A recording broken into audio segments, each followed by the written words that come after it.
Halo dan selamat datang kembali.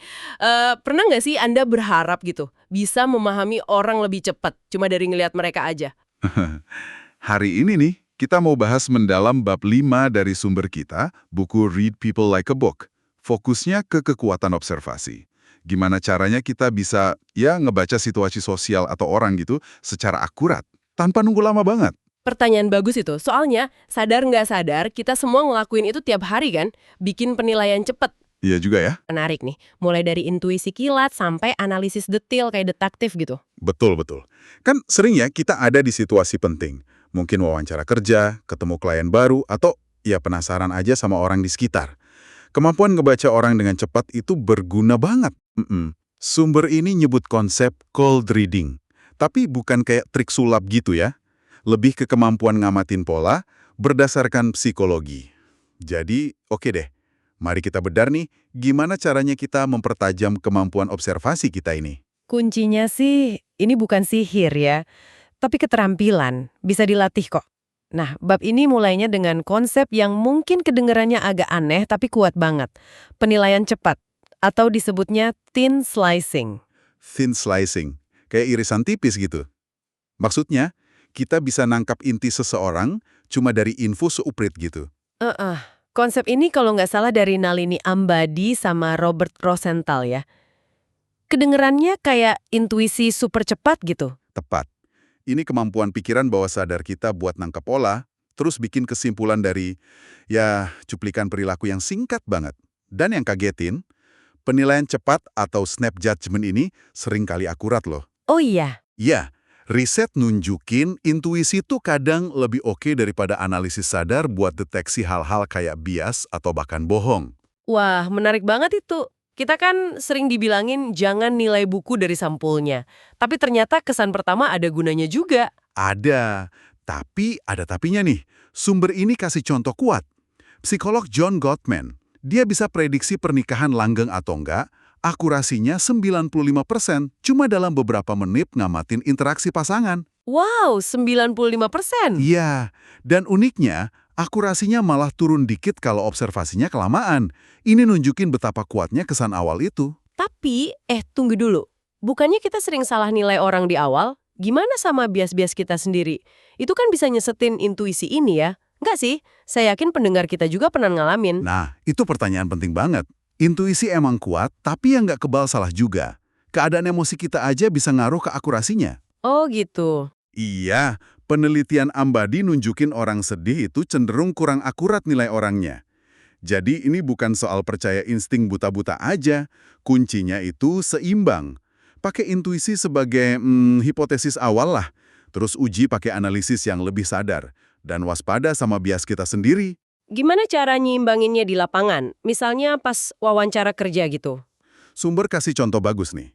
Misalnya Anda dapat firasat buruk gitu di menit pertama wawancara. Jangan diabaiin, tapi jangan langsung coret juga kandidatnya. Oke, terus? Anggap aja firasat itu lampu kuning. Wah, ada sesuatu nih yang perlu digali. Nah, pakai sisa waktu wawancara atau wawancara kedua buat cari data konkret yang bisa mastiin atau malah nyanggah firasat awal tadi. Tanya pertanyaan spesifik, amatin bahasa tubuhnya lebih teliti, cari tahu latar belakangnya lebih banyak. Oke. Jadi, buat Anda yang dengerin, jangan buang kesan pertama, tapi jadiin titik awal investigasi. Kayak detektif yang punya firasat, tapi tetap butuh bukti kuat, ya kan? Betul sekali. Nah, kalau thin slicing itu kilatan intuisi, gimana kita ngumpulin buktinya? Gimana cara observasi yang lebih dalam dan cerdas ke detail-detail kecil? Kayak Sherlock Holmes, baca TKP gitu. Nah, disinilah kita pindah dari intuisi cepat ke analisis yang lebih teliti. Sumber ini nunjukin beberapa area kunci buat observasi mendalam, semacam membaca petunjuk gitu. Salah satu yang paling kaya info itu pilihan kata. Bahasa yang dipakai orang itu kayak sidik jari verbal. Gimana caranya kata-kata bisa sebegitu ngungkapin ya, selain arti harfiahnya gitu? Banyak banget. Misalnya, riset nunjukin hubungan antara penggunaan kata ganti orang pertama, kayak saya, aku, itu sama sifat ekstroversi. Kecenderungan buat fokus ke diri sendiri gitu. Hmm, Sebaliknya, orang yang lebih sering pakai kata ganti orang ketiga, mungkin lebih fokus ke orang lain atau lingkungan. Ada juga kaitan antara pilihan kata emosional sama kepribadian. Misalnya orang yang tinggi di neurotisisme, gampang cemas atau marah gitu, mungkin lebih sering pakai kata negatif yang kuat, kayak muak, benci. Menarik. Jadi, cuma dari seringnya pakai saya atau pilihan kata emosi aja udah dapat petunjuk dikit ya? Betul. Ini pola halus yang sering kelewat. Sumber juga nyebutin, mungkin terkait bab lain soal bohongnya. Kalau pembohong itu cenderung ngomong lebih banyak, tapi ngurangin pakai kata saya, seolah-olah jaga jarak dari ceritanya. Wah, Penggunaan jargon yang kebanyakan juga bisa jadi petunjuk. Kadang itu bukan tanda ahli, tapi usaha biar kelihatan pinter atau jaga jarak. Perhatiin juga cara orang ngebahas situasi. Beda pendapat itu disebut diskusi atau serangan. Tentu konteks budaya, usia, pendidikan penting banget di sini. Nggak bisa dipukul rata. oke. Jadi pas Anda interaksi nih, coba perhatiin. Orang ini lebih banyak ngomongin saya atau kita? Bahasanya penuh emosi atau datar aja? Pakai istilah teknis yang nggak perlu nggak? Dia niru gaya bicara Anda nggak? Itu bisa jadi tanda cari koneksi loh. Nah, itu dia. Ini semua potongan puzzle ya. Selain kata-kata, petunjuk apa lagi nih yang bisa kita amatin? Kayak Sherlock. Petunjuk tuh ada di mana-mana, asal kita tahu cara lihatnya. Coba kita lihat penampilan fisik dan barang milik. Ini bukan soal gaya doang, tapi ekspresi diri. Contoh menarik dari sumber itu, studi soal senyum di foto buku tahunan sama Decher Keltner. Oh iya, Ya. gimana tuh? Dia nemuin kalau wanita yang senyumnya Duchenne, senyum tulus yang sampai ke mata gitu, cenderung lebih bahagia hidupnya dan pernikahannya bertahun-tahun kemudian. Dibandingin sama yang senyumnya Pan M, senyum palsu gitu. Wow, cuma dari senyum di foto lama. Ya. Luar biasa. Kalau pakaian gimana? Pakaian itu klaim identitas yang kita pakai tiap hari. Bisa nunjukin status, budaya, kepribadian. Usaha orang dandan itu bisa nunjukin harga diri. Pakaian formal sering dikaitin sama sifat conscientiousness, teliti, tanggung jawab. Warna gelap kadang ada hubungannya sama neuroticism. Banyak aksesoris bisa jadi tanda ekstroversi. Tapi ingat lagi, konteks itu segalanya. Jaket kulit di satu tempat artinya pemberontak, di tempat lain mungkin biasa aja. Kalau rumah atau ruang kerja gimana? Katanya tuh perpanjangan diri kita ya? Identity claims, kayak ijazah di dinding, poster band, terus feeling regulators, kayak foto keluarga, kutipan inspiratif, sama behavioral residue, sisa perilaku, kayak tumpukan buku belum dibaca, cangkir kopi kosong. Wah, detail ya. Iya, kerapian atau kekacauan, pilihan dekorasi, semua bisa kasih petunjuk soal kepribadian. Misalnya, studi Gosling nemuin kaitan antara kamar rapi sama konservatisme politik, dan kamar yang banyak buku atau seni sama liberalisme. Ini konteks di AS ya. Jadi, ngamatin stiker di laptop orang, tumpukan majalah di mejanya, atau bahkan wallpaper HP-nya bisa kasih info. Tepat. Semua itu jejak halus dari pilihan, nilai, kebiasaan seseorang. Termasuk juga perilaku online. Zaman sekarang, jejak digital kita kaya banget infonya. Tapi, seberapa asli sih profil medsos itu? Bukannya kita semua suka nampilin versi terbaik diri kita, atau malah yang ideal? Nah, itu pertanyaan bagus.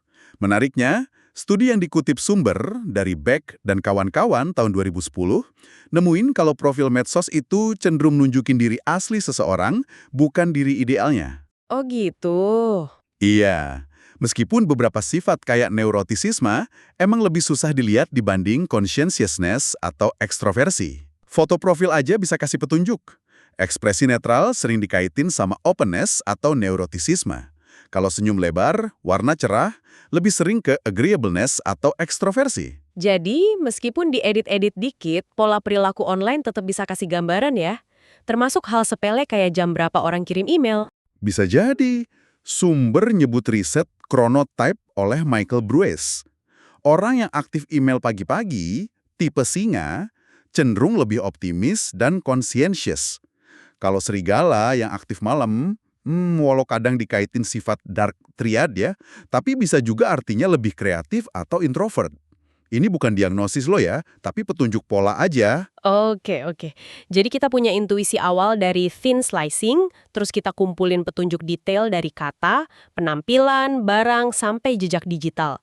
Rasanya kayak ngumpulin banyak data nih, tapi observasi kan nggak harus pasif ya. Sumber juga bahas observasi aktif lewat pertanyaan. Gimana caranya nanya biar dapat info yang jujur? Nah, ini bagian yang seru banget. Kayak kata Aristoteles atau Benjamin Franklin yang dikutip sumber, kenal diri sendiri itu susah, Kenal orang lain juga gitu. Heh. Pertanyaan langsung kayak, kelemahan terbesarmu apa? Sering dijawab standar atau malah defensif. Kuncinya itu ngajuin pertanyaan tak langsung yang ngungkap pilihan atau perilaku. Maksudnya gimana tuh? Kok pertanyaan nggak langsung malah bisa kasih info langsung? Prinsipnya gini, kita lebih gampang lihat nilai dan prioritas orang dari pilihan yang mereka buat, atau bakal buat di skenario gitu, daripada dari omongan abstrak soal diri mereka. Pertanyaan ini dirancang buat ngungkap preferensi sama motivasi di balik perilaku. Kasih contoh dong, pertanyaan kayak apa yang bisa kita tanyain, mungkin ke diri sendiri atau orang lain, buat gali lebih dalam. Sumber kasih beberapa contoh bagus nih. Saya pilih beberapa ya, yang paling oke. Pertama, di mana Anda rela keluar banyak uang, dan di mana Anda nggak masalah hemat. Ini langsung ke prioritas. Orang lebih hargain pengalaman, liburan mewah, atau barang, mobil biasa. Ini juga berlaku buat waktu dan energi. Oke, apalagi? Kedua, aktivitas apa yang rasanya gampang dan nyenengin buat Anda, walau mungkin susah ya, dan apa yang rasanya capek banget, meskipun Anda bisa ngelakuinnya. Ini bedain antara passion sama kompetensi doang. Mana yang benar-benar dinikmatin, mana yang cuma bisa karena tuntutan. Menarik. Ketiga, kalau Anda bisa desain karakter game pakai poin terbatas buat sifat kayak karisma, pinter, humor, jujur, dan lain-lain, mana yang bakal dimaksimalin, mana yang dikorbanin. Ini ngungkap diri ideal orang. Sifat apa yang paling dihargai? Studi nunjukin kita cenderung nilai orang pakai ukuran yang penting buat kita sendiri. Wah, iya juga ya. Ada lagi? Terakhir, mungkin ini, kalau Anda dapat hadiah $1 juta buat disumbangin ke badan amal, milih yang mana? Ini nunjukin kepedulian di luar diri sendiri, sama nilai sosial yang dianut. Saya bisa lihat sih gimana jawaban buat pertanyaan-pertanyaan itu jauh lebih konkret dan ngungkap dibanding pertanyaan umum kayak nilai-nilai Anda apa? Ini soal lihat pilihan nyata atau bayangan ya. Tepat sekali. Jawaban-jawaban ini ngasih data perilaku atau preferensi yang lebih susah direkayasa. Jadi dasar analisis yang lebih kaya soal apa sih yang sebenarnya ngedorong orang itu. Oke, kayaknya kita udah bahas lumayan banyak nih hari ini ya. Mulai dari kekuatan intuisi thin slicing, tapi perlu diimbangin sama kesadaran soal bias. Terus nyelam ke detail ala Sherlock lewat kata-kata, penampilan, barang, jejak digital. Terakhir, kita lihat gimana observasi bisa jadi aktif lewat pertanyaan tak langsung yang cerdas. Yup. Jadi kesimpulan utamanya apa nih? Kayaknya ngebaca orang itu bukan kekuatan super misterius gitu ya? Sama sekali bukan. Ini keterampilan, gabungan seni sama sains observasi. Kalau kita tarik benang merahnya, pahamin orang dengan cepat itu soal ngenalin pola. Bukan cuma satu tanda aja. Ini soal gabungin intuisi awal sama data konkret yang dikumpulin secara sadar. Dan selalu ingat konteks situasi, budaya, latar belakang. Sama mungkin yang paling penting mau ngubah penilaian kalau ada info baru. Intinya, lihat lebih dalam, jangan cuma di permukaan aja. Sip. Semoga pembahasan mendalam kita kali ini ngasih Anda, pendengar kami, alat praktis baru sama wawasan buat navigasi dunia sosial yang kompleks ini ya. Entah buat kerjaan, hubungan, atau ya sekedar muasin rasa ingin tahu kita soal manusia aja. Tujuannya bukan ngejudge, tapi bikin tebakan terdidik berdasarkan apa yang bisa kita amatin. Dan ujung-ujungnya, pemahaman yang lebih baik bisa bikin interaksi lebih efektif, bahkan mungkin lebih empati juga. Nah, sebelum kita tutup, saya mau tinggalin satu pertanyaan nih buat Anda renungin.